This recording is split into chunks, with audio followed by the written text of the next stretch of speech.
Hindi po ako sanay sa lumpig na patas. Tapos, ang lapit niya po. Ayan mo na, kung saan lang naman to. Tsaka mas medyo okay na yung pakinggan ko ngayon na andito ka. Walang asunod na kasama. Okay dito, di ba? Kaya so, medyo nag-iba na ulit yung pakinggan ko. Medyo nahilo ulit ako eh. Pwede bang, pasender mo na ako, pwede bang pasender mo na ako ulit? Lang.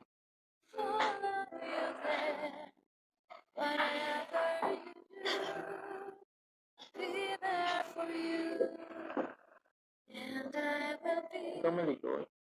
5 minutes lang, labis na ito. Nahilo talaga ako. Sige po, pahinga muna. Ikaw naman kasi napaka